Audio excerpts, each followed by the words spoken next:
Hello students, I am Anita Sehgal.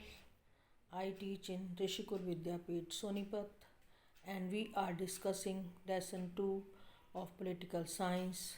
What is democracy? Why democracy? And this lesson is in ninth class. We have discussed definition of democracy, that in a democratic country government is elected by the adult citizens of the country.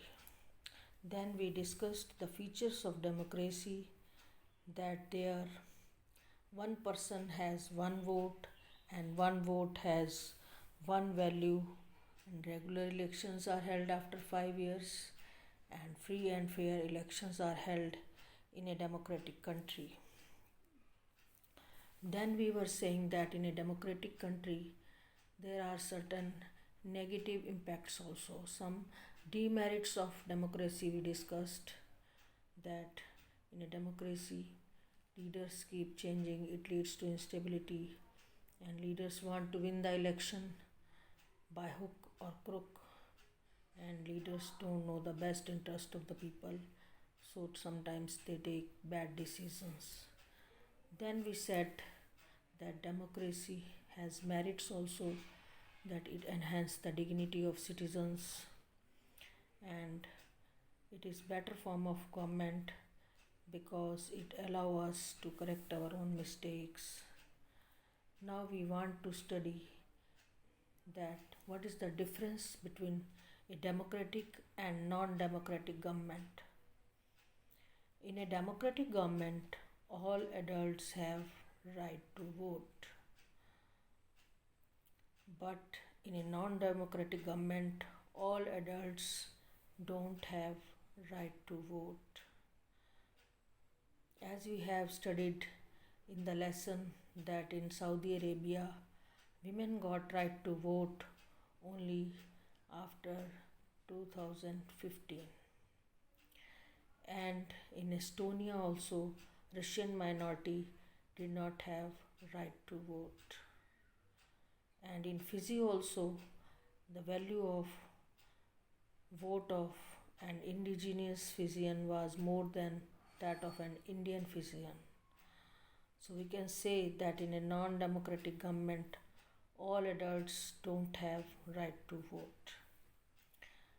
Next feature of democratic government is that here regular elections are held after 5 years, but in a non-democratic government regular elections are not held. In a democratic government free and fair elections are held.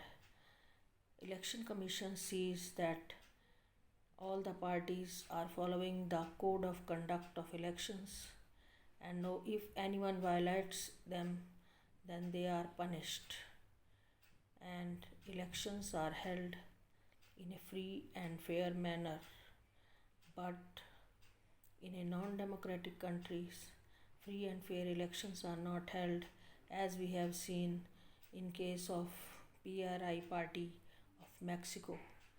They used to follow some dirty tricks always to win the elections. They used to change the polling booths at the last moment. Media used to ignore the activities of the opposition parties. So in this way, in these countries, free and fair elections are not held. Sometimes parties use money and muscle power. They force the people to give the vote to a particular party.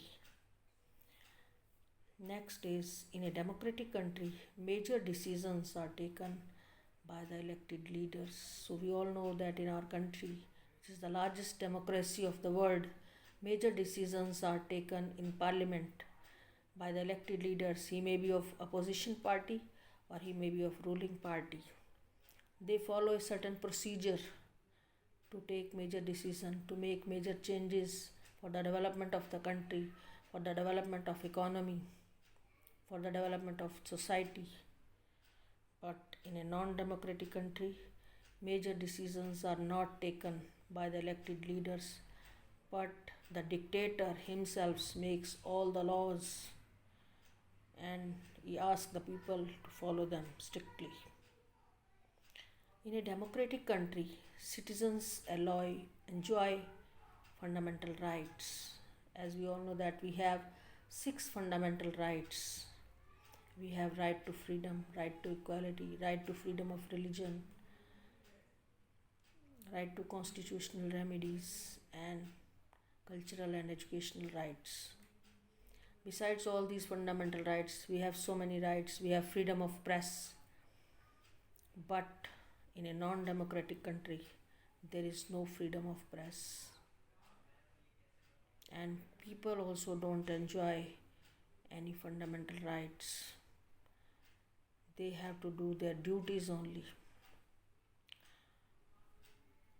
So, in this way, we can say these are differences in a democratic and non democratic countries.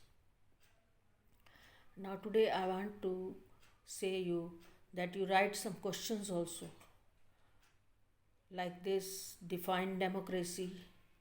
Number 2, what are the features of democracy? Number 3, what are arguments against democracy? Thank you. Have a nice day.